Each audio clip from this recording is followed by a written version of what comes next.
Hello class, today we are starting with lecture number 2 of chapter number 17. तो बेटा यहाँ पर हमने कहाँ तक पढ़ा था कि प्रिया ने ये पूछा था कि ग्रैंडपा कैचमेंट्स क्या होते हैं। तो नितिन बोलते हैं it is the area from where rain water can be caught और कलेक्टेड। प्रिया कि ये वो जगह होती है जहाँ से हम रेन वाटर को कलेक्ट कर सकते हैं, स्टोर कर सकते हैं, राइट। तो ग्रैंडपा बोलते हैं in geography catchment means catching और collecting rain water where it falls. कि ज्योग्राफी के अकॉर्डिंग कैचमेंट का मतलब होता है कि रेन वाटर को कलेक्ट करना जहाँ पर भी वो बारिश हो रही है, वहाँ पर जहाँ पर भी रेनफॉल हो रही है वहीं पर। Actually rain water harvesting for our homes does not require major construction work so the expensive suits most of our pockets. अब क्योंकि रेन वाटर हार्वेस्टिंग में ज़्यादा कंस्ट्रक्शन वर्क की ज़रूरत तो नहीं होती है, इसलिए ये जो एक्सपेंसेस है, इसके जो खर्चे हैं वो हम अपने पॉकेट से दे सकते हैं, आराम से हम उन खर्चों को कर सकते हैं, राइट। तो नितिन बोलते हैं how much will rain water harvesting cost grandpa. कि रेन वाटर हार्वेस्टिंग का कितना क्या लगेगा, क्या कॉस्ट होगी ग्रैंडपा।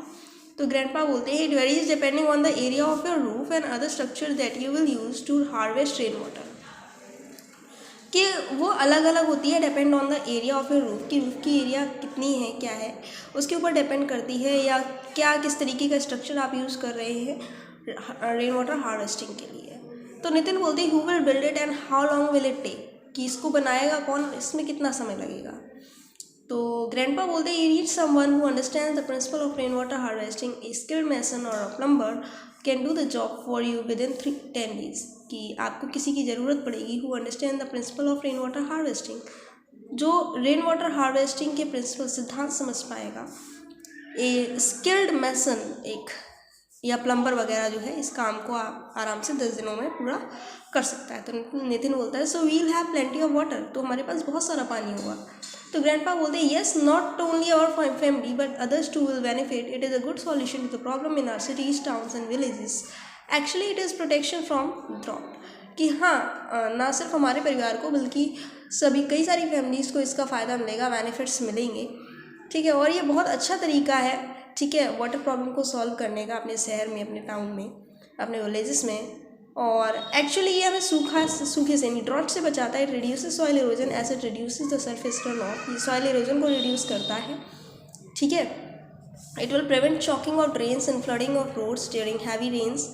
ये फ्लड आने से बचाता है, ठीक है। It saves electricity as well. ये इलेक्ट्रिसिटी भी बचाता है। When the water table rises you need less electricity to pump ground water up. और क्योंकि जब वाटर टेबल जो है ग्राउंड का राइज हो जाता है, बढ़ जाता है वाटर लेवल, ठीक है, तो आपको पंप नहीं करने की ज़रूरत नहीं होती है ग्राउंड वाटर को निकालने के लिए। Nitin who else will it benefit. कि और किस किस को ये फ़ायदा देगा। तो grandpa everybody. The ground water will be recharge as ground water recharges the water table will rise and the quality of water will improve. कि सभी को फ़ायदा होगा अगर ग्राउंड वाटर रिचार्ज हो जाता है, ठीक है, तो वाटर लेवल जो है वो राइज अप हो जाएगा और हमारी वाटर की क्वालिटी बहुत अच्छी हो जाएगी। Wells, ponds and borewells that are drying up will be replenished. Everyone in the area will benefit. Rainwater harvesting is participatory. Everyone can part of it. Well, ponds, borewell ये सब सूखते जा रहे हैं और everyone in the area will benefit. और इस area में जितने भी लोग हैं उन सबको बेनिफिट मिलेगा। Rain water harvesting is participatory. Everyone can be part of it. Rain water harvesting जो है सभी लोग करते हैं और कोई भी इसका हिस्सा हो सकता है। तो प्रिया बोलती है so for best result we should get all our neighbours to become rain water harvester as well student we grandpa. तो प्रिया बोलती हैं कि अगर और अच्छा रिजल्ट चाहिए तो हमें अपने सारे पड़ोसियों को भी बोलना चाहिए। क्या हमें ऐसा करना चाहिए ग्रैंडपा, है ना। तो नितिन बोलते हैं but what about the quality of harvested water. लेकिन इस पानी की क्वालिटी क्या के बारे में क्या। तो ग्रैंडपा बोलते हैं water once contaminated can not be clean easily.